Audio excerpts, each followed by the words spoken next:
কি অবস্থা তোমাদের? এই যে দেখো, আমি এখন তোমাদের ইংলিশ পড়াবো, বুঝতে পারছো? তোমাদের কি মনে হয় ইংলিশ পড়ালে তোমরা পাশ করবা নাকি লট লাইভ হবা? একদম ফেল। আমি ইংলিশ নিজেই পারি না, তারপরেও সাহস করে আসছি। আমি কিন্তু পড়াবো না, ঠিক আছে? তোমাদের ইনস্ট্রাক্টর আছে একজন, সে পড়াবে। এই উঠে আসেন, উঠে আসেন, চলে আসেন।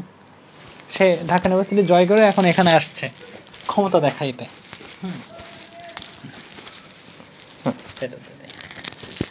এটা হচ্ছে তোমাদের ইনস্ট্রাক্টর। হাততালি দাও। আচ্ছা, ঠিক আছে, থ্যাংক ইউ ভাই। হ্যালো এভরিওয়ান, কেমন আছো তোমরা সবাই? আশা করি তোমরা সবাই অনেক অনেক ভালো আছো, সুস্থ আছো।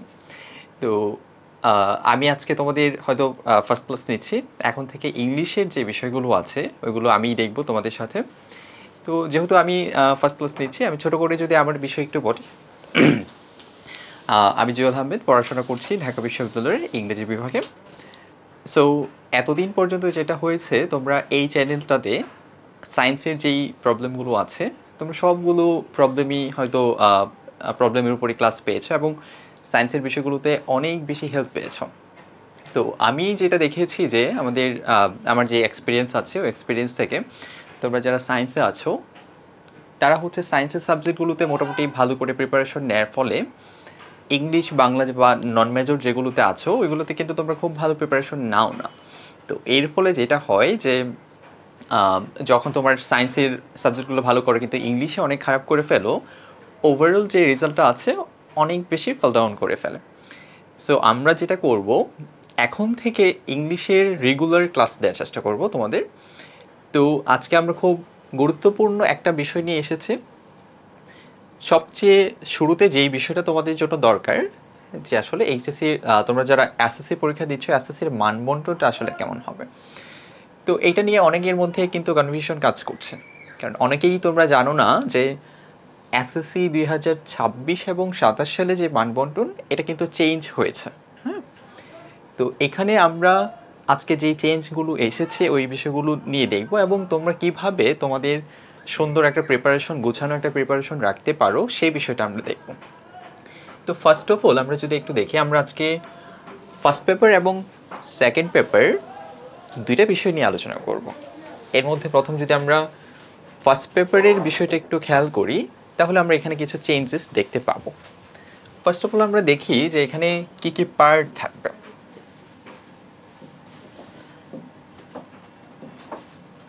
দেখো, আমরা জানি যে ফার্স্ট পেপারে অনেকগুলো প্যাসেজ থাকে। ইংলিশ ফর টুডে যে বুকটা আছে ওখানে অনেকগুলো প্যাসেজ থাকে। তো এই বুকটা থেকেই তোমাদের ফার্স্ট কম্প্রিহেনশন, যেটাকে আমরা সিন কম্প্রিহেনশন বলি, এটা থেকে তোমাদের কোশ্চেন আসে। তার মানে আমাদের সবার প্রথমে একটা সিন প্যাসেজ থাকবে। তো ওই সিন প্যাসেজ থেকে কীরকম কোশ্চেন আসতে পারে সেটা একটা কোশ্চেন হতে পারে। তাহলে আমরা যদি দেখি যে নাম্বার 1, 1 নংয়ে যেটা আসবে এক দাগে, এটাকে হচ্ছে আমরা বলি যে এমসিকিউ কোশ্চেন আসে। এমসিকিউ কোশ্চেনের সাথে আমরা আগেও পরিচিত, যেমন আমরা জানি একটা প্যাসেজ থাকে, ওইখানে কিছু মাল্টিপল চয়েস কোশ্চেন থাকে, যেটাকে আমরা এমসিকিউ বলি। এখানে দুই ধরনের কোশ্চেন হয়, এখানে কিছু ইনফরমেটিভ কোশ্চেন থাকে অথবা সিনোনিম অ্যান্টোনিম বেসড কিছু কোশ্চেন থাকে। তো যখনই আমরা ফার্স্ট পেপার বইটা পড়ব তখন অবশ্যই আমাকে প্রত্যেকটা বিষয়ের খুঁটিনাটি যে সিনোনিম অ্যান্টোনিমগুলো আছে, ভোকেবগুলো আছে, ওই ভোকেবগুলো খুব গুরুত্ব সহকারে পড়তে হবে। তখন আমরা কি করব, এমসিকিউতে খুব ভালো একটা মার্কস রাখতে পারবো। এরপরে যদি আমরা দেখি আর কি কি টপিক থাকে, এরপরে যেটা থাকে এটা হচ্ছে ওই একই প্যাসেজ থেকে তোমাদের একটা ফিল ইন দ্য ব্ল্যাঙ্ক আসবে, বা আমরা যেটাকে বলি শূন্যস্থান পূরণ।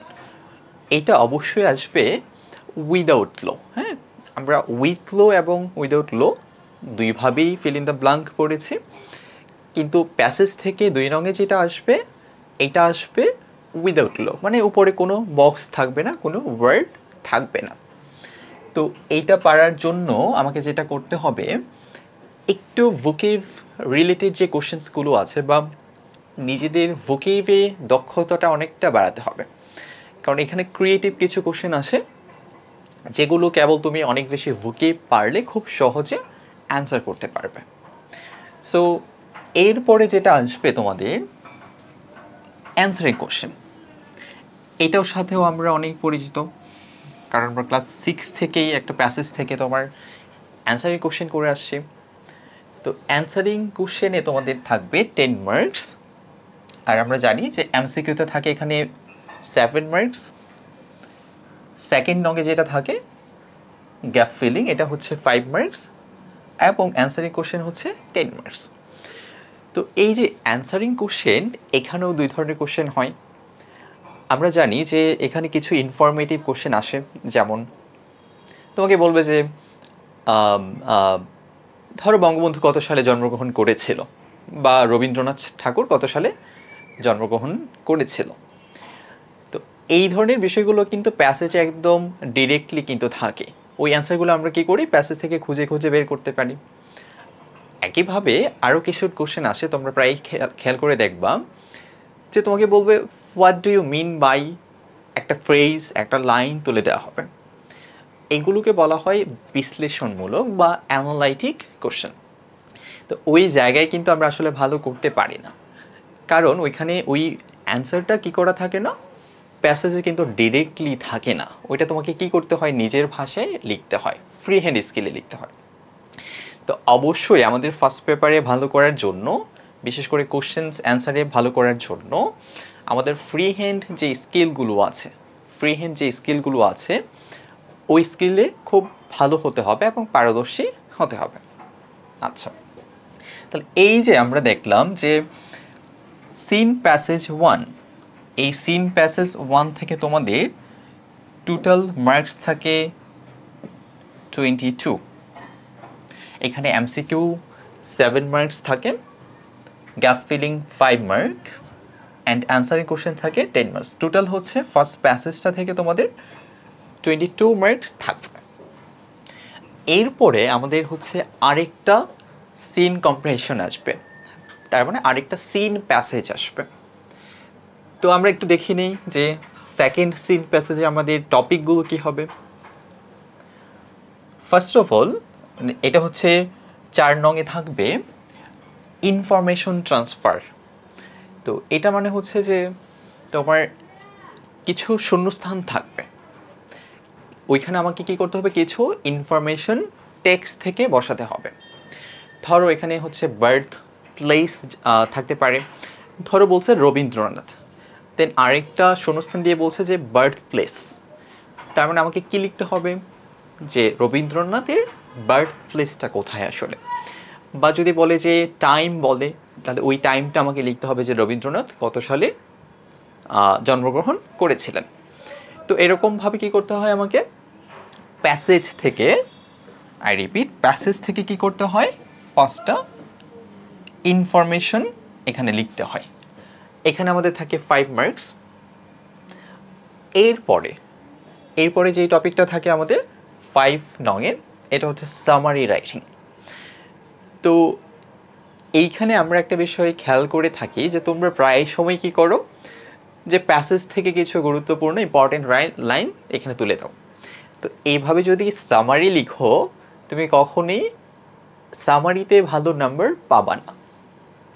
তোমাকে এখানে যেটা করতে হবে, বা একজন এক্সামিনার যিনি তোমাকে এক্সামিন করছেন, পরীক্ষা তোমার নিচ্ছেন, উনি তোমার কাছে কি চাচ্ছেন, যে এই গল্পটা বা এই প্যাসেজটা তুমি তোমার নিজের ভাষায় ফ্রি হ্যান্ডে লিখো। কিন্তু আমরা কিন্তু সেটা করি না, আমরা কি প্যাসেজ থেকে হুবহু তুলে দিই। এই জন্য আমাদের এই সামারি রাইটিংয়ের নাম্বারটা খুব কমে যায়।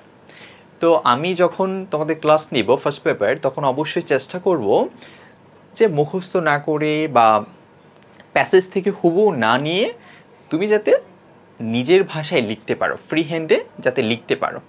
তুমি যদি ইংলিশটা ভালো করে শিখো, তখন তোমার কিন্তু ফ্রি হ্যান্ডটা ডেভেলপ করবে, এবং তখনই তুমি ফ্রি হ্যান্ডে যে কোনো কিছুই লিখতে পারবা। তো আমরা আমাদের ক্লাসে সবসময় ওই বিষয়গুলো এনশিওর করার জন্যই চেষ্টা করব।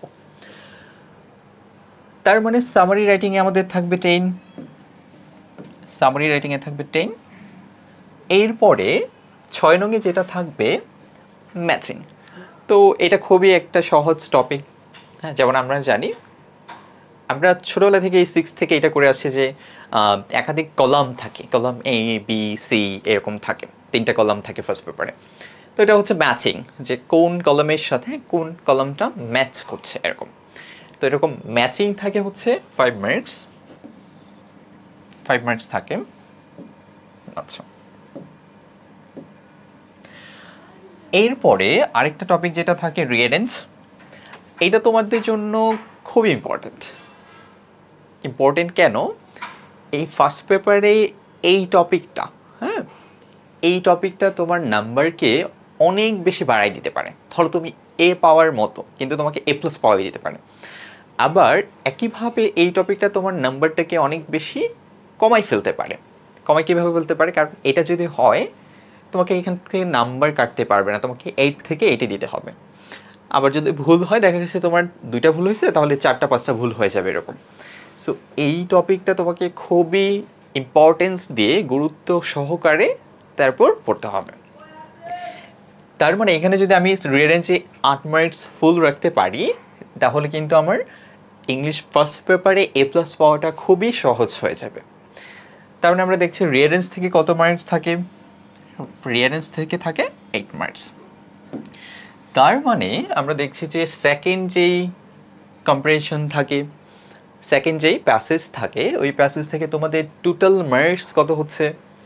ইনফরমেশনে হচ্ছে 5 মার্কস, রাইটিংয়ে 10, ম্যাচিংয়ে হচ্ছে 5, রিয়ারেঞ্জে থাকছে হচ্ছে 8, টোটাল হচ্ছে 28 থাকে। তার মানে সেকেন্ড কম্পারিশন থেকে আমাদের টোটাল মার্কস থাকে 28। তারপর আরেকটা পার্ট থাকে অ্যান্সারিং কোশ্চেন্স ফ্রম পয়েমস। এই বিষয়টা আমাদের জন্য সম্পূর্ণ নতুন একটা বিষয়, কেননা আমরা এই কোশ্চেনটা আগে কখনো দেখিনি। আমরা হচ্ছে 6, 7, 8 মানে কখনোই এই কোশ্চেনটা ফেস করিনি। এটা তোমাদের সিলেবাসে নতুন যুক্ত করা হয়েছে। তো আমি প্রথমে এটা এজন্যই বলেছি যে ইম্পর্টেন্ট, কারণ আমরা এই বিষয়গুলো কিন্তু অনেকেই জানি না যে আমাদের সিলেবাসে নতুন কোনো কিছু যুক্ত করা হয়েছে। তো এই বিষয়টা থেকে আসলে কীরকম কোশ্চেন আসবে আমি যদি একটু বলি, যে তোমাদের ইংলিশ ফর টুডে EFT বুক থেকে যেটা করা হবে, যে একটা পয়েম দেয়া থাকবে। এখানে অনেকগুলো পয়েম আছে, তোমাদের সিলেবাস অনুযায়ী যে কোনো একটা পয়েম তোমাকে এখানে দেয়া হবে, এবং ওইখান থেকে তোমাকে 8টা কোশ্চেন করা হবে, 8 কোশ্চেন্স করা হবে। 8টা কোশ্চেন থাকবে। ওই 8টা কোশ্চেন থেকে তোমাকে কি করতে হবে? 5টা কোশ্চেনের আনসার করতে হবে। ওই 5টা থেকে মার্কস থাকবে হচ্ছে 10। একইভাবে তোমাদের একটা স্টোরি থাকবে। এটাকে, এই যে স্টোরি এবং পয়েম, এই দুইটা হচ্ছে লিটারেচার পার্ট। আমরা যারা ইংলিশ ডিপার্টমেন্টে পড়ি তাদেরও কিন্তু এরকম, তোমরা অনেক মানে এটা জেনে খুব আশ্চর্য হবে, আমরা যখন ইংলিশ ডিপার্টমেন্টে পড়ি আমাদের কিন্তু ল্যাঙ্গুয়েজ রিলেটেড বিষয় খুবই কম। ওখানে কিন্তু আমাদের হচ্ছে ইংলিশ লিটারেচার নিয়ে পড়ানো হয়। তো ওই জায়গা থেকেই কিন্তু তোমাদের এই পয়েম, স্টোরি, এই দুইটা পার্ট ইনক্লুড করা হয়েছে। আচ্ছা, তো এই যে নাম্বার 9-এ যেটা আসবে, একটা স্টোরি থাকবে। স্টোরি বলতে একটা প্যাসেজ টাইপেরই, কিন্তু সেটা হবে স্টোরি, একটা ঘটনা এলাবোরেট করবে এখানে। ওইখান থেকে কি করবে? আমাকে 8টা কোশ্চেন করা হবে। এই 8টা কোশ্চেন থেকে আমাকে সেম পয়েমের মতো 5টি কোশ্চেনের অ্যান্সার দিতে হবে, এবং সেখানেও 10 মার্কস থাকবে। তার মানে একটা পয়েম থেকে এবং একটা স্টোরি থেকে আমার এখানে থাকছে কত? 20 মার্কস টোটাল। এই 20 মার্ক হচ্ছে তোমার লিটারেচার পার্ট থেকে। আরেকটা পার্ট আছে আমাদের সর্বশেষ, এটা হচ্ছে পার্ট বি, যেটাকে আমরা রাইটিং পার্ট বলি। এই যে রাইটিং পার্ট, এই রাইটিং পার্টে কী কী আসে আমরা যদি একটু দেখি, যে কমপ্লিটিং স্টোরিজ। আমরা কিন্তু এটা অনেক আগে থেকেই পড়ে আসছি। যেমন স্টোরি আসলে 2 রকমের হয়ে থাকে। যেমন ট্র্যাডিশনাল কিছু স্টোরি থাকে, হয়তো বলবে যে বাইজিদ বুস্তামির একটা স্টোরির একটা অংশ দেওয়া থাকবে, সেটা তোমাকে কমপ্লিট করতে হবে। আবার এরকমও হতে পারে যে কোনো একটা ক্রিয়েটিভ স্টোরি, যেমন বলবে এরকম হতে পারে যে রহিম হচ্ছে রাস্তা দিয়ে যাচ্ছিল, হঠাৎ করে সে একটা মানি ব্যাগ পেল। তো মানি ব্যাগ পাওয়ার পরে সে কী করবে, তুমি এইভাবে স্টোরিটা সাজাতে পারো। সে মানি ব্যাগটা নিল, নেয়ার পরে সে দেখলো অনেক টাকা। সে কী করলো, সে লোভে পড়ে গেল এবং এই টাকা দিয়ে সে একটা নৌকা কিনলো। সে ভাবলো যে তাহলে তো আমি আমার লাইফটা ভালো করে লিড করতে পারবো। এরপরে দেখা যাচ্ছে হয়তো একদিন ঝড় আসলো, সে নৌকা ডুবে সে মারা গেল। তো এটাকে তুমি বলতে পারো যে গ্র্যাপসুল লোসোল, যে লোভে পাপে মৃত্যু, এরকম। আবার সেম স্টোরিটাকে তুমি কিন্তু অন্যভাবেও নিতে পারো। যেমন তুমি বলতে পারো যে সে মানি ব্যাগটা নিয়ে বাসায় আসলো, বাসায় এসে সে এখানে দেখলো অনেকগুলো টাকা এবং পাশে দেখলো একটা কার্ড। ওই কার্ড দেখে সে মালিকের সাথে দেখা করলো ওই অ্যাড্রেস অনুযায়ী। তো এখানে যাওয়ার পরে সে মালিককে হচ্ছে তার টাকা ফেরত দিল। ফেরত দেওয়ার পরে মালিক খুশি হয়ে তাকে কি করলো, যে তাকে একটা জব দিয়ে দিল বা একটা চাকরি দিয়ে দিল বা 1 কোটি টাকা দিয়ে দিল। তো তুমি এইভাবে এটা বলতে পারো যে honesty is the best policy. তার মানে ট্র্যাডিশনাল স্টোরি এবং ক্রিয়েটিভ স্টোরি, 2 ধরনের স্টোরি কিন্তু তোমাদের আসতে পারে। সো এই বিষয়টা মাথায় রেখেই তোমরা স্টোরির পার্টটা পড়বা। এখানে আমাদের কত থাকে, এখানে আগে ছিল 10 মার্কস, কিন্তু এখানে কিন্তু একেবারে বাড়িয়ে ফেলা হয়েছে। এখানে কত হয়েছে, 15 মার্কস। এখানে এখন 15 মার্কস থাকবে তোমাদের। এরপরে যেটা আছে writing dialogues.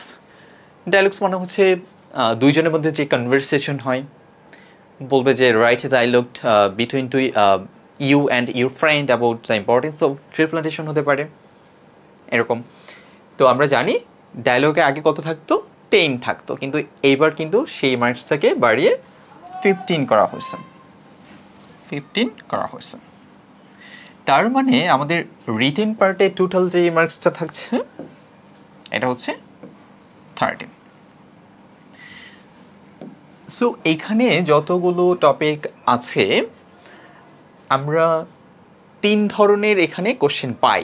First of all কিছু সিন প্যাসেজ থাকবে। ওই সিন প্যাসেজগুলো আমাদের অর্থ অনুযায়ী খুব ভালো করে ভোকেব সহ শেষ করতে হবে। এরপর পরে কিছু পয়েম আছে এবং স্টোরি আছে, ওই পয়েমগুলো এবং স্টোরিগুলো আমাকে ভালো করে পড়তে হবে। এরপরে আমরা আনসিন কিছু বিষয় আছে, যেমন রিঅ্যারেঞ্জ আছে, রিঅ্যারেঞ্জ আসতে পারে, ওই বিষয়টা ভালো করে পড়তে হবে। এরপরে হচ্ছে রিটেন পার্ট। তো রিটেন পার্ট আমরা সাধারণত যেটা করে থাকি যে মুখস্থ করি। হ্যাঁ, আমাদের বেশিরভাগ ক্ষেত্রে আমরা কী করি, যে রিটেন পার্টগুলো মুখস্থ করি। এরকম হয় যে আমাদের স্কুল থেকে হয়তো 5টা 10টা সিলেবাসে দেয়া আছে, ওইগুলোকে আমরা মুখস্থ করি। কিন্তু ইনকেস যদি এটা এরকম হয়ে যায় যে আনকমন আসে, তখন কিন্তু আমরা লিখতে পারি না। এটার কারণ হচ্ছে, কারণ ইংলিশটা আমাদের যেরকম পড়া উচিত, যেভাবে পড়লে আমরা নিজ থেকে লিখতে পারবো, এরকমভাবে প্রিপারেশন নেই না। হ্যাঁ, তো আমরা যখন ইংলিশটা পড়বো অ্যাটলিস্ট এটা মাথায় রাখতে হবে, ইংলিশ শুধু এরকম না যে পরীক্ষায় পাশ করে যাওয়ার জন্য না, আমাকে কী করতে হবে, এমনভাবে বুঝে শেষ করতে হবে যাতে আমি ফ্রি হ্যান্ডে কোনো কিছু লিখতে পারি। আচ্ছা, তাহলে এই ছিল তোমাদের ফার্স্ট পেপারে যেই কোশ্চেন প্যাটার্ন বা মার্ক ডিস্ট্রিবিউশন। তো এরপরে আমরা যেটা করব, সেকেন্ড পেপার নিয়ে আমরা আরেকটা ভিডিওতে সেটা নিয়ে আলোচনা করব। তো এই ছিল আজকে পর্যন্ত। নেক্সট ক্লাসে আবার তোমাদের সাথে দেখা হচ্ছে।